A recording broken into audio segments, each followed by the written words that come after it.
Hello दोस्तों, welcome back to my new video. सबसे पहले डिस्क्लेमर देना चाहूँगा कि इस वीडियो को प्योरली एजुकेशनल पर्पस के लिए ही रिकॉर्ड कर रहा हूँ। मैं कोई भी बाई या सेल का रिकमेंडेशन इस वीडियो के माध्यम से मैं आप लोगों को नहीं दे रहा हूँ।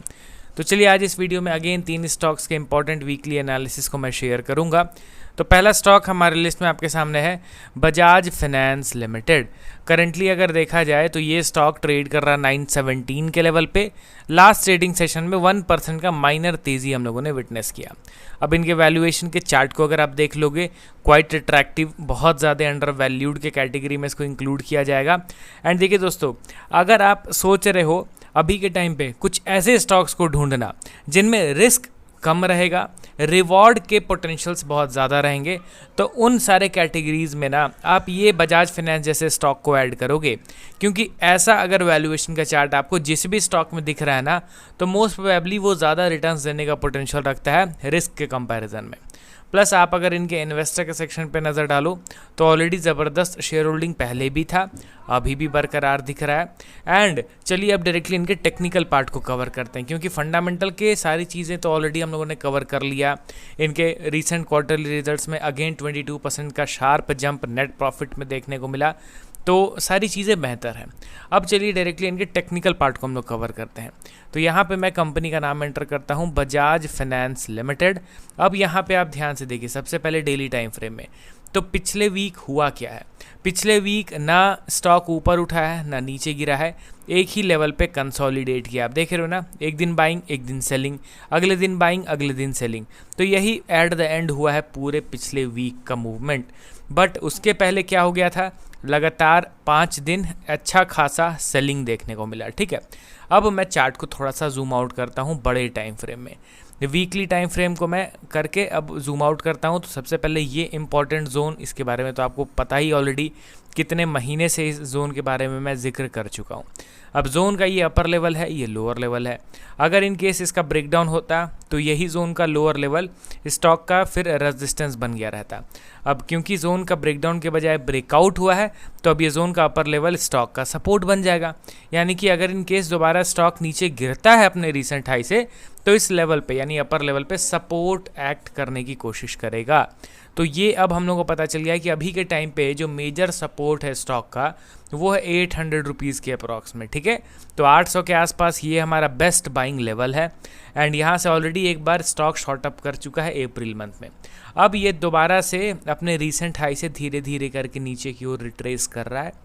तो अगर आपको बाई करना है, अगर आप सोच रहे हो कि एक ऐसा लेवल जहाँ पे परफेक्ट बाइंग अपॉर्चुनिटी क्रिएट हो, तो वो तो नो डाउट अभी भी 800 का लेवल बना हुआ है। ठीक है, अगर इन केस स्टॉक नीचे गिरता है तो 800 के लेवल पे परफेक्ट बाइंग होगा। बट अभी के सिनेरियो को देखते हुए आप अगर पूछोगे कि ये स्टॉक बुलिश है या फिर बेरिश, तो ये कम्प्लीटली बुलिश है। ठीक है ना, ये बेरिश नहीं हुआ है। भले ही पिछले कुछ मंथ से स्टॉक परफॉर्म नहीं किया है, नवंबर मंथ से कंटिन्यूसली सेलिंग हो रहा है, आई एडमिट, बट इसको हम लोग बेरिश नहीं कह सकते हैं।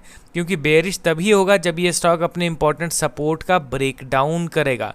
एंड इस इंपॉर्टेंट सपोर्ट तो ऑलरेडी मैंने आप लोगों को बता रखा है 800 लेवल। ठीक है, तो 800 के लेवल का ब्रेकडाउन होगा, तब जाके हम लोग कंसीडर करेंगे कि नहीं भाई अब ये जो स्टॉक है वो समहाउ नेगेटिव बन रहा है।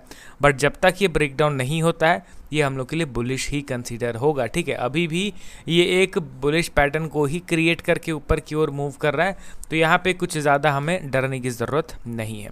अब चलिए बढ़ते हैं हम लोग अगले स्टॉक की ओर। हमारे लिस्ट में आपके सामने है एफएल इंडिया लिमिटेड। ये स्टॉक भी लोगों को काफ़ी ज़्यादा परेशान कर रहा है। इसके भी रिजल्ट्स लगातार अच्छे आ रहे हैं, बजाज फाइनेंस के तरह ही 1431 के लेवल पे आ गया। दोस्तों रिसेंटली स्टॉक ने अच्छा खासा हाई लगाया था 2187 का, एंड लग रहा था कि चलो भाई जोन का ब्रेकआउट मिला है, अभी अच्छा खासा ऊपर जाएगा। बट 2187 से गिरता हुआ ये 1431 के लेवल पे आ गया। इसके एक बार क्वार्टरली रिजल्ट्स पे ध्यान दो तो मार्च क्वार्टर में इस बार भी कंपनी ने 16% का प्रॉफिट जंप दिखाया है। एंड इनके वैल्यूएशन के चार्ट को देखो दोस्तों, सिमिलर काइंड ऑफ जैसा बजाज फाइनेंस आपको दिखाना, सेम वैसे ही आपको दिखेगा। एक टाइम पे 140 के ऊपर पी रेशियो चला गया था, अब वही पी रेशियो 140 से गिर के 44 के आसपास आ गया है। तो ऑब्वियसली अंडर वैल्यूड तो इसको कहना ही पड़ेगा हम लोग को। प्लस दूसरा चीज़ आप यहाँ पे ये ध्यान दीजिए कि ये स्टॉक उतना परफॉर्म अभी तक किया नहीं है जिस हिसाब से इनके अर्निंग्स लगातार बढ़ रहे हैं। यहाँ पे आप इनके अर्निंग के ग्राफ को देख सकते हो, ऑल टाइम हाई पे इनका अर्निंग पर शेयर चल रहा है एंड ऑब्वियसली उस हिसाब से स्टॉक प्राइस में तो बिल्कुल भी तेज़ी नहीं आई है। तो ये चीज़ तो हम लोगों को पता है, आज नहीं तो कल अपने अर्निंग के हिसाब से स्टॉक तो मूव करेगा ही करेगा, ठीक है। अब बस फ़र्क ये है कि कुछ स्टॉक्स कंसिस्टेंसी के साथ हर साल थोड़ा थोड़ा मूव करते हैं, कुछ स्टॉक्स 5 साल 6 साल शांत होने के बाद अचानक से 1 साल में ही पिछले पूरे पेंडिंग मोमेंटम को दर्ज कर देते हैं। यानी पिछले 5 साल 6 साल में जो मोमेंटम होना था वो 1 साल में ही वो लोग पेश कर देते हैं, उसके बाद फिर से 4-5 साल अंडर परफॉर्म करते हैं। तो इस तरीके के मूवमेंट्स होते हैं, अलग अलग प्रकार के मूवमेंट्स। अब एफएल इंडिया के स्टॉक को आप देखो, स्टॉक अंडर परफॉर्म कर रहा है लंबे समय से, ठीक है। क्या इनके रिजल्ट्स खराब आ रहे हैं, क्या फंडामेंटल्स में गड़बड़ी है? बिल्कुल भी नहीं, फंडामेंटल अच्छे हैं, रिजल्ट्स भी लगातार अच्छे आ रहे हैं, स्टिल स्टॉक अच्छा परफॉर्म नहीं कर रहा है। तो अर्निंग के हिसाब से ऑब्वियसली मार्केट तो इनको वैल्यूएशन देगा ही देगा, आज नहीं तो कल। तो ये अभी परफॉर्म नहीं कर रहा है, बट आने वाले समय में तो परफॉर्मेंस को करना ही करना है, क्योंकि एट द एंड स्टॉक अपने फंडामेंटल्स एंड फाइनेंशियल्स ग्रोथ को ही फॉलो करते हैं। ये हमारा major support level FL India का बना हुआ है एंड अभी करेंटली 2022 के लेवल पे ही ट्रेड कर रहा है। मतलब 2022 में जिस भाव पे ये ट्रेड करता था उसी भाव पे ये अभी दोबारा गिर के आ चुका है and with in few weeks stock में डिसेंट करेक्शन हो गया दोस्तों। अगर देखा जाए तो एग्जैक्टली 42% का करेक्शन हो गया था इनके ऑल टाइम हाई से। तो ये major support level perfect buying opportunity के लिए ये इंपॉर्टेंट लेवल हम लोग का निकल के आता है क्लोज टू 1200, ठीक है। एंड यहाँ पे ये स्टॉक भी अभी बुलिश बना हुआ है, बट हाँ स्लो परफॉर्म कर रहा है एंड आने वाले 5 साल में मैं इसमें तगड़ा बेट लगा सकता हूँ एंड मुझे बहुत हाई एक्सपेक्टेशन है इस पर्टिकुलर स्टॉक को लेके, FL India and Bajaj finance को आने वाले 5 साल के अच्छे खासे रिटर्न्स के लिए, ठीक है। अब ये मैं अपना पर्सनल ओपिनियन बता रहा हूँ, ऐसा नहीं कि यही पॉइंट ऑफ व्यू आप लोगों का भी होगा। आपका क्या नज़रिया है कमेंट करके ज़रूर बताइएगा। अगला और लास्ट स्टॉक हमारे लिस्ट में आपके सामने है नेटवेब टेक्नोलॉजीज़ लिमिटेड। करेंटली देखा जाए तो ये स्टॉक 3851 के लेवल पे ट्रेड कर रहा है। इस स्टॉक में भी 2 वीक पहले ज़बरदस्त करेक्शन हुआ था इनके ऑल टाइम हाई से। यहाँ पे अगर आप इसके टेक्निकल चार्ट को देखोगे तो आपको ये क्लियर कट दिखेगा कि लगातार बाइंग होने के बाद स्टॉक शॉर्ट अप कर गया था अपने मेजर रेजिस्टेंस के पास।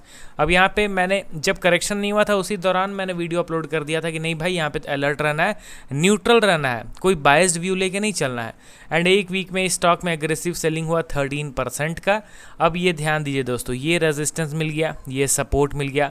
अब let the big players decide कि वो इस रेजिस्टेंस का ब्रेकआउट करवाएंगे या फिर नीचे गिर के दोबारा सपोर्ट पे लेके आएंगे, ठीक है ना। तो यहाँ पे अपने से कुछ हम लोग अपना पॉइंट ऑफ व्यू नहीं रखेंगे, मार्केट के बड़े प्लेयर्स को डिसाइड करने देंगे, ठीक है। अब आने वाले दिनों में या तो ये रेजिस्टेंस में सेलिंग तो स्टार्ट हो गया, अब आने वाले दिनों में ये नीचे गिर के सपोर्ट पे आ जाएगा या फिर आने वाले दिनों में इसी रेजिस्टेंस पे कंसोलिडेट करता हुआ ब्रेकआउट दे देगा। उसके अकॉर्डिंगली फिर हम लोग अपना डिसीजन लेंगे। तो चलिए 3 स्टॉक्स के रिगार्डिंग मेजर ओवरव्यू मैंने शेयर किया। मिलता हूँ नेक्स्ट वीडियो के साथ। Okay then bye bye.